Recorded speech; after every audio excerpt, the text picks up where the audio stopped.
Hello guys, सभी का स्वागत है एक बार फिर से हमारे चैनल पे। हम ये हमारा टेस्ट सीरीज़ जो है वो सेकंड नंबर है और पहली सीरीज़ हमने जो शुरुआत की थी मंडे को 9 बजे अपलोड हो गई थी। ये भी ट्यूसडे को 9 बजे अपलोड होगी। ठीक है, इसका प्रीमियर भी आपको मिल जाएगा।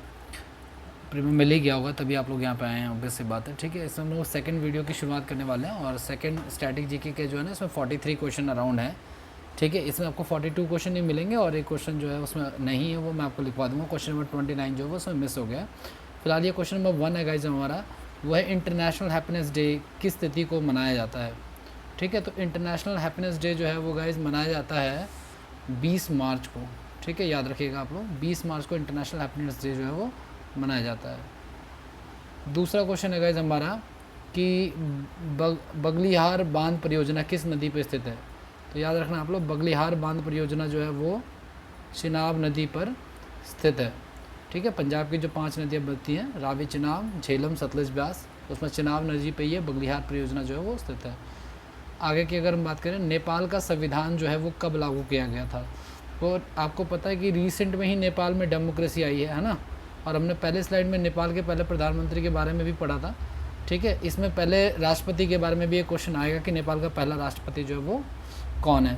ठीक है, फिलहाल 20 सितंबर 2015 को वहाँ पे जो है वो संविधान लागू किया गया। उन्होंने उसमें भारतीय संविधान से भी काफ़ी कुछ लिया गया है और अन्य संविधानों से भी काफ़ी कुछ लिया गया है। ठीक है, तो इसका आंसर हो जाएगा 20 सितंबर 2015। आगे की बात करें, नेपाल की सबसे लंबी नदी की अगर हम बात करें गाइस, तो नेपाल की जो सबसे लंबी नदी है वो कर्णाली रिवर है। ठीक है, आगे की अगर हम बात करें तो सूर्य किरण युद्ध अभ्यास है ना। आपको पता है अलग अलग देशों में अलग अलग युद्ध अभ्यास चलते हैं। उसमें आपसे पूछा गया कि सूर्य किरण एक्चुअली युद्ध अभ्यास जो है वो किन दो देशों के बीच में जो है वो किया गया है। तो सूर्यकरण युद्ध अभ्यास जो है वो बेसिकली जो किया गया है वो भारत और नेपाल के बीच में ही है। ठीक है, इसमें भारत और नेपाल से रिलेटेड आपको क्वेश्चन मिल जाएंगे। इंडोनेशिया और बर्मा से रिलेटेड भी एक दो क्वेश्चन भी मिलेंगे आपको इसमें, इस स्लाइड में।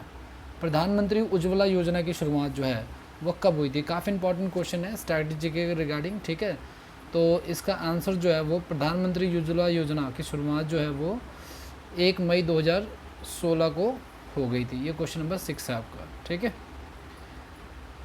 आगे की अगर हम बात करेंगे, मैं यहाँ पे कर देता हूँ स्लाइड, आप लोग साथ साथ देखते रहना। ठीक है, या तो मैं इसको यहाँ कर देता हूँ, सबसे अच्छा रहेगा क्योंकि आपको क्वेश्चन नंबर भी दिखना चाहिए। ठीक है, नेक्स्ट की अगर हम बात करें तो थोड़ा सा प्रॉब्लम ये है कि मैं इसको यहाँ पे चाहता हूँ। ठीक है, क्वेश्चन नंबर 5 का आंसर क्या हो जाएगा आपका। क्वेश्चन नंबर 6 का आंसर, सॉरी, क्वेश्चन नंबर 6 का आंसर जो हो जाएगा वो आपका वो बी हो जाएगा। ठीक है, प्रधानमंत्री उज्ज्वला योजना की शुरुआत जो है वो 1 मई 2016 को की गई थी। आगे की अगर हम बात करें, संघ लोक सेवा आयोग जो है वो किस प्रकार की संस्था है। क्या संवैधानिक संस्था है, गैर संवैधानिक संस्था है, या राम शरदार्थी संस्था है। इसका मैं नहीं कह सकता क्या है। संवैधानिक का मतलब ये होता है जिसका जिक्र हमारे संविधान में जो है वो किया गया हो। ठीक है, गैर संवैधानिक संस्था का मतलब होता है जिसका जिक्र हमारे संविधान में ना किया गया हो। ठीक है, तो 7th का आंसर जो होगा वो सी हो जाएगा क्योंकि ये एक संवैधानिक संस्था है। ठीक है, और आधुनिक जो ये सिविल सर्विसेज हैं इनका जो जनक है वो अटल लौह पुरुष है ना, जो हमारे देश के लौह पुरुष हैं, कौन, सरदार वल्लभ भाई पटेल को कहा जाता है, जो सिविल सेवा के जो मुख्य कर्ता धरता है। ठीक है, आगे की अगर हम बात करें गाइस, भारत में कितने राज्यों में विधान परिषद है। तो इसका आंसर एक बार आप लोग वैसे क्रॉस चेक करना आप लोग। ठीक है, कितने राज्यों में विधान परिषद है। ठीक है, तो इसका आंसर जो आपका होगा वो बेसिकली 7 हो जाएगा। ठीक है, 7 राज्यों में अभी वर्तमान में विधान परिषद है, और सॉरी 6 राज्यों में विधान परिषद है। आप लोग इसको बस चेक करना, लेकिन ये डाउट का क्वेश्चन है क्योंकि ये आंसर्स जो हैं वो थोड़े से ओल्ड हैं, तो हो सकता है आप लोग इसका आंसर अपडेट करोगे, ये आपका होमवर्क हो जाएगा। कमेंट बॉक्स में बताना आप लोग, और कमेंट बॉक्स में अगर आप किसी सवाल का आंसर अगर कमेंट करते हो तो उसमें आप लोग प्रॉपर आंसर लिखा करोगे। क्वेश्चन नंबर 8 का आंसर ये है। ठीक है, तो आप लोग बताना। वैसे मुझे लगता है करंट में भी 7 है शायद, लेकिन इसको आप लोग चेक करना एक बार। यहाँ पे फिलहाल आंसर इसका 6 कह रहा हूँ मैं इसका। ठीक है, आगे की बात करें, पंचायती स्तर पे राज्य सरकार का प्रतिनिधित्व कौन करता है। भाई पंचायत स्तर पे राज्य सरकार का प्रतिनिधित्व जो है वो ग्राम सेवक करता है, ठीक है। तो इसका आंसर जो हो जाएगा वो ग्राम सेवक हो जाएगा, डी ऑप्शन हो जाएगा, ध्यान रखना, ठीक है। राज्य सरकारें इसको बियर करती हैं। भारत का प्रथम लोकपाल की नियुक्ति कब हुई थी? भाई लोकपाल आपको पता है अन्ना हज़ारे के टाइम पे काफ़ी ज़्यादा पीक पे था 2012 में, ठीक है।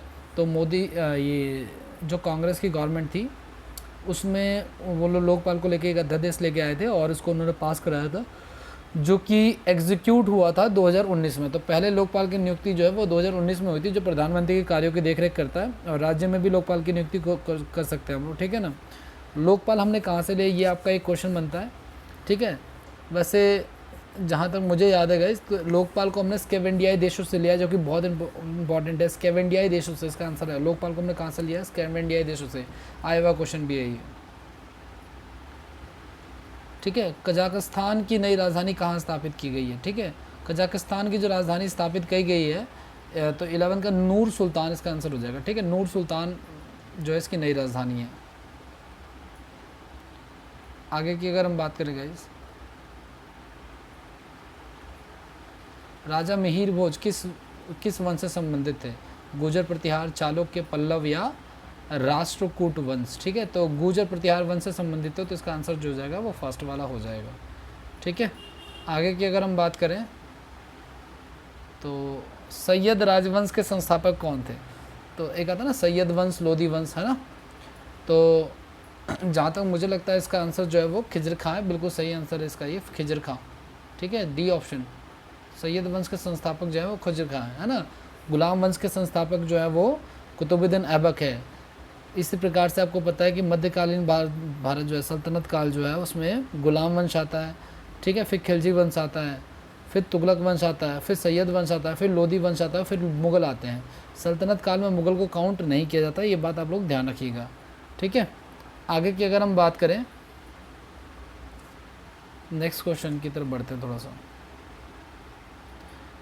मारफती किस देश की पारंपरिक लोकगीत है ना। लोकगीत, लोक संगीत, है ना, ये सारी चीज़ें आपको देश का भी याद रखना और थोड़ा बहुत विदेश का भी याद रखना। वैसे नेबरिंग कंट्री का ही पूछा जाता, तो सबसे इसका जो बेटर ऑप्शन है वो डी है। बांग्लादेश का जो पारंपरिक लोकगीत है उसको मारफती कहते हैं, ठीक है। भूटान का राष्ट्रीय पक्षी क्या है? तो देखो भूटान का जो राष्ट्रीय पक्षी है वो काला कौवा है। इंटरेस्टिंग है काफ़ी, है ना, आप लोग याद रख सकते हो। भूटान बहुत छोटा देश है और उन्होंने जो पक्षी चुना है वो भी काफ़ी छोटा है। Still Bhutan is a very green country, जो कि पूरे वर्ल्ड में जो है काफ़ी ग्रीनरी के लिए ही फेमस है एक्चुअली, ठीक है ना, अगर देखा जाए परसेंटेज वाइज। तो काजी नजरुल इस्लाम किस देश के राष्ट्र कवि हैं? ठीक है, तो भाई बांग्लादेश के जो राष्ट्र कवि हैं उनका नाम है काजी नजरुल इस्लाम, ठीक है। भारत के नहीं है, पाकिस्तान के नहीं है, अफ़गानिस्तान के नहीं है। कैडियम किस देश की नृत्य शैली है?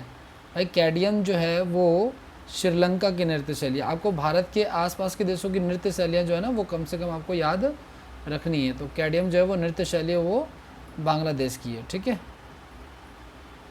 अगला, सिपाही विद्रोह कहाँ से हुआ था? सबसे पहले मंगल पांडे से शुरू हुआ था, आप कह सकते हो, ठीक है। तो सिपाही विद्रोह जो है बेसिकली वो मेरठ से शुरू हुआ था, बैरकपुर छावनी में उसके बाद गया था ये, ठीक है। बाद में दिल्ली आया था, आखिरी 1857 में शुरू हुआ था सिपाही विद्रोह ही। बाद में फिर ये बन गया तुम्हारा 1857 का जो विद्रोह बना, ठीक है।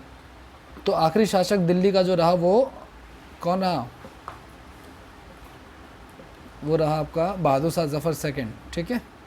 इसका जो मकबरा है वो दिल्ली में भारत में नहीं है।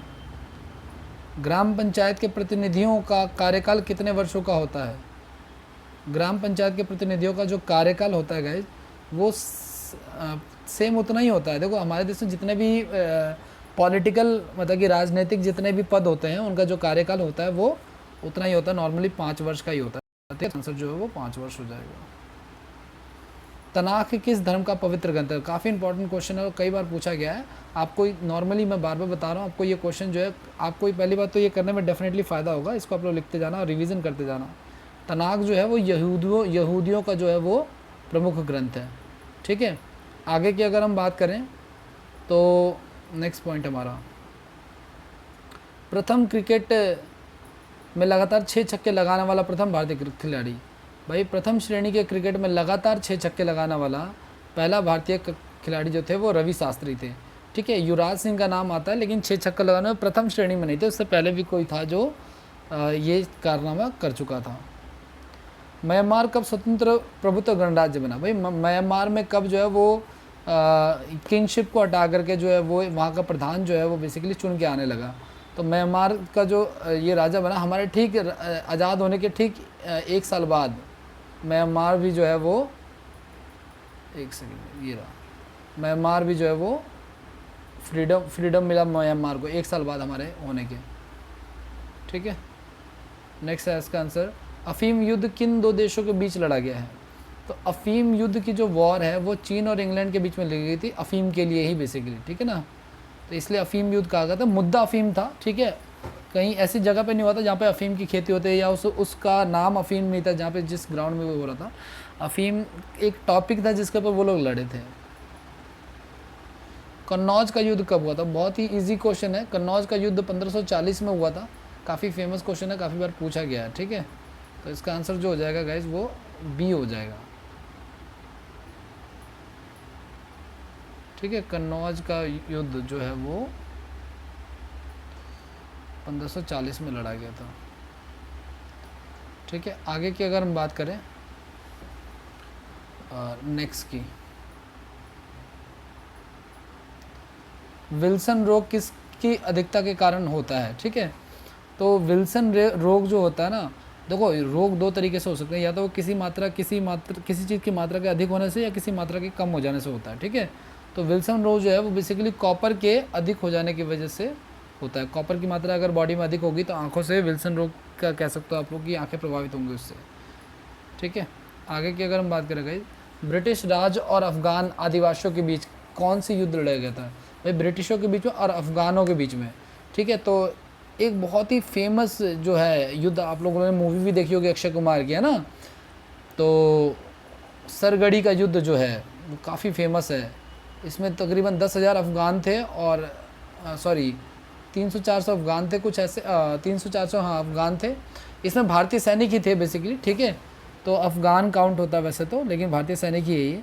ठीक है, तो सरगढ़ी का युद्ध था ये ब्रिटिशर्स भी मानते हैं कि ये काफ़ी महान युद्ध था। ठीक है, क्योंकि इतने कम लोग इतने ज़्यादा लोगों से भिड़े, वो इसलिए महान काउंटिंग में किया जाता है इसको। ठीक है, भारत में आंतरिक अशांति के समय भारत के प्रधानमंत्री कौन थे? भाई देश में जब इंडो चाइना वॉर और इंडो पाक वॉर वगैरह जब हुआ था तो उस समय देश के प्रधानमंत्री जो थे वो, ठीक है, 27 का आंसर जो है वो सी कहलाएगा। ठीक है, आप लोग इसका आंसर सर्च करना आप लोग। और जब इंटरनल इमरजेंसी लगी थी तो उस समय इंदिरा गांधी थी। नेपाल का राष्ट्रीय पशु? गाइस बहुत ही इंटरेस्टिंग क्वेश्चन है ये। इसके मैंने 4 ऑप्शन नहीं दिया, लेकिन इसका आंसर सिंपल सी बात है कि देखो नेपाल, एक बात ध्यान रखना आप लोग, नेपाल पूरे विश्व में एक ऐसा हिंदू राष्ट्र है। पहली बात तो एक क्वेश्चन जो नेपाल से पूछा जाता है। दूसरा, नेपाल की संसद को क्या कहते हैं ये आप लोग बताओगे मुझे। ठीक है, तीसरा, नेपाल का जो राष्ट्रीय पशु है वो गाय है। ये भी हम अभी और करने वाला है, जैसे हमने पढ़ा ना कौवा किसका है, इस प्रकार से काफ़ी इंटरेस्टिंग है ये भी। और ये सारे क्वेश्चन जो है वो पूछे जाते हैं यूजुअली नेपाल को लेकर के। पंचायत का भी आप लोग देख लेना। फ्रेंडशिप हाईवे किन 2 देशों के बीच में जो है वो, तो चीन और नेपाल के बीच में जो हाईवे बना उसको फ्रेंडशिप हाईवे कहते हैं। ये रीसेंट की घटनाएं हैं, क्योंकि इससे पहले जब से वहाँ पर संविधान लागू हुआ है तब से ये सब चीज़ें जो है आम हो गई हैं। भारत श्रीलंका के बीच में कौन सी युद्ध अभ्यास होता है?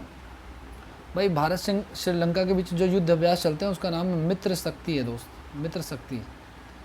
ठीक है, बांग्लादेश की सबसे लंबी नदी? भाई बांग्लादेश की सबसे लंबी नदी जो है वो सूरमा है। ठीक है, बांग्लादेश की सबसे लंबी नदी जो है वो सूरमा है। काफ़ी इंटरेस्टिंग क्वेश्चन है, आपको बुक्स में नहीं मिलेगा, मैं बार बार कह रहा हूँ। ठीक है, आगे बढ़ते हैं गाइस। श्रीलंका की सबसे लंबी नदी कौन सी है? भाई श्रीलंका की जो सबसे लंबी नदी है उसका नाम क्या हो सकता है? रामगंगा? ठीक है, नहीं, महाबेली गंगा जो है, गंगा से ही याद रखना आप लोग। ठीक है, महाबेली गंगा जो है वो उसकी, एक सेकेंड, ये रहा, श्रीलंका की जो सबसे लंबी नदी है वो महाबेली गंगा है। ठीक है, थर्ड आंसर इसका। सम्राट अकबर का वित्त मंत्री कौन था? भाई बहुत ही इजी क्वेश्चन है। टोडरमल जो था वो सम्राट अकबर का वित्त मंत्री था। सम्राट अकबर के टाइम पे उसके जो 9 मंत्री थे उनको अलग अलग डिपार्टमेंट्स दिए गए थे, है ना। कईयों के ओरिजिनल नाम पूछे जाते हैं, जैसे महेश दास किसका ओरिजिनल नाम था, है ना, तो महेश दास जो है वो बीरबल का ओरिजिनल नाम था। तानसेन का ओरिजिनल नाम रामतनु पांडे था, इसका ग्वालियर में इसका मकबरा भी है तानसेन का, ठीक है। तो ये सारे पुस्तक गुलामगिरी के जो रचयिता हैं वो कौन है, तो पुस्तक गुलामगिरी के रचयिता है ज्योतिबा फुले, ठीक है। प्रथम सर्च इंजन आर्चीज के संस्थापक, भाई ध्यान रखना गूगल भी एक सर्च इंजन है, कंप्यूटर का क्वेश्चन है गाइस ये। गूगल भी एक सर्च इंजन है, याहू भी एक सर्च इंजन है, और भी बहुत सारे सर्च इंजन है। तो पहला जो प्रथम सर्च इंजन जो है, दुनिया का सबसे पहला जो सर्च इंजन है, उसके जो आर्ची उसका नाम है, ये भी इंपॉर्टेंट है, ये आपको शायद पता नहीं होगा। कईयों को लगता है कि गूगल ही एकमात्र सर्च इंजन है जो उनकी ज़िंदगी में उन्होंने देखा हुआ है। गूगल सबसे प्रसिद्ध है गाइस, ठीक है। इसका जो आंसर है वो एलन इम्टेज है, ठीक है। एलन इम्टेज ने आर्ची नामक एक पहला सर्च इंजन बनाया था, जहाँ पे आप कुछ भी गूगल कर लेते हो, देखो हमने इतना ब्रांडिंग हो गई है उसकी कि हम उसका नाम वैसे ले रहे हैं। 1971 के भारत पाकिस्तान युद्ध के समय रक्षा मंत्री कौन था, भाई 37 का आंसर जो होगा वो भारत का जो रक्षा मंत्री थे वो हमारे पहले लोकसभा स्पीकर जो मीरा कुमार थी, पहली महिला लोकसभा स्पीकर, है ना, उनके पिताजी यानी कि जगजीवन राम थे, कैबिनेट मिनिस्टर थे वो उस समय, ठीक है। तो इसका आंसर जो हो जाएगा वो बी आंसर हो जाएगा, जो बेटर ऑप्शन होगा, ठीक है। लॉर्ड म्यो की हत्या किस स्थान पे की गई थी, ठीक है गाइज। काला पानी के समय जब ये बंदा गया था काला पानी विजिट करने के लिए, तो वहाँ पे उसकी हत्या कर दी गई थी लॉर्ड म्यो की, ठीक है। तो इसका आंसर जो है वो पोर्ट ब्लेयर है, ठीक है। अंडमान निकोबार का जो कैपिटल है वो पोर्ट ब्लेयर है, ध्यान रखना। नेपाल के प्रथम राष्ट्रपति, देखो पिछले वाले टेस्ट में, टेस्ट नंबर 1 में इस नेपाल के पहले प्रधानमंत्री के बारे में पूछा गया था, और अब नेपाल के पहले राष्ट्रपति के बारे में पूछा जा रहा है। तो इसका आंसर है रामवरण यादव, ठीक है। रामवरण यादव जो है वो नेपाल के पहले राष्ट्रपति हैं। पीएम नरेंद्र मोदी फिल्म के निर्देशक कौन है, भाई पीएम नरेंद्र मोदी जो है वो बेसिकली उसमें जो मोदी की जो भूमिका निभाई थी वो विवेक ओबरॉय ने निभाई थी। वैसे तो ये फ़न के लिए अच्छा ही हुआ कि सलमान खान ने इसका करियर ख़त्म कर दिया, ठीक है। बहुत ख़राब थी मूवी, ये एक्टिंग बहुत ख़राब थी, ठीक है। वैसे इसको जिस बंदे ने इसको जो कास्ट किया था ना, जो उसका डायरेक्शन दिया था, वो ओमांग कुमार था। इसका आंसर जो हो जाएगा वो सी आंसर हो जाएगा, ठीक है। ओमांग कुमार ने इसको कास्ट किया था। मित्र मेला क्रांतिकारी संगठन के संस्थापक, ठीक है। मित्र मेला क्रांतिकारी के जो संस्थापक हैं उसका आंसर है वीर सावरकर। बहुत ही अच्छा क्वेश्चन है, आपको बुक्स में नहीं मिलेगा देखने को ये, ठीक है। मित्र मेला क्रांतिकारी संगठन के संस्थापक जो है वो वीर सावरकर हैं गाइस, ठीक है। अब एक और क्वेश्चन आपका एक और क्वेश्चन बनता है, ये 42वां। पशुपतिनाथ मंदिर कहाँ पे स्थित है, आपको शायद पता होगा, मैं बता दूँ। पशुपतिनाथ मंदिर जो है वो नेपाल में स्थित है, ठीक है। नेपाल में स्थित है, भगवान शिव को डिपेंडेंट है। मिथुन नामक पशु नस्ल कहाँ पाई जाती है, तो ये जो मिथुन है ना, बेसिकली आप लोगों ने देखा होगा, ये अरुणाचल प्रदेश में एक तरह का भैंसा जो याक होता है उसी की कैटेगरी होती है। तो ये मिथुन जो है वो वही वाला जानवर होता है, ठीक है। अच्छा, इसमें गाइस एक क्वेश्चन मैंने नहीं लिखा था, वो ये कि नेपाल कितने प्रांतों में बटा हुआ है। तो नेपाल को जो डिवाइड किया गया है कुल मिलाकर के, वो बेसिकली 7 प्रांतों में डिवाइड किया गया। नेपाल को जो बांटा गया वो 7 प्रांतों में बांटा गया है, ठीक है।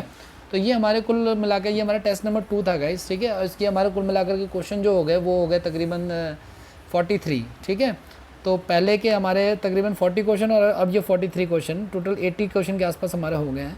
ये आपको ट्यूसडे को मिले, रोज़ आपको 10-15 मिनट यहाँ पे देना है, ठीक है। और आपकी स्टैटिक जीके जो है वो काफ़ी बेहतर नज़र आएगी, ठीक है। इसमें हम लोग अलग अलग टॉपिक वाइज भी करने की कोशिश करेंगे, ठीक है। चलिए फिलहाल के लिए इतना ही, मिलते रहिए। और इस वीडियो को आप लोग ज़रूर एक बार लाइक शेयर सब्सक्राइब कीजिए, अपने दोस्तों के साथ इसको ज़रूर स्प्रेड आउट कीजिए। अगर आपको ये वीडियो ठीक लगी है, आगे हम इस पर और भी अच्छे कंटेंट जो है वो लेके आएंगे। बहुत बहुत धन्यवाद आप लोगों का। Thank you so much for being with us, thank you so much.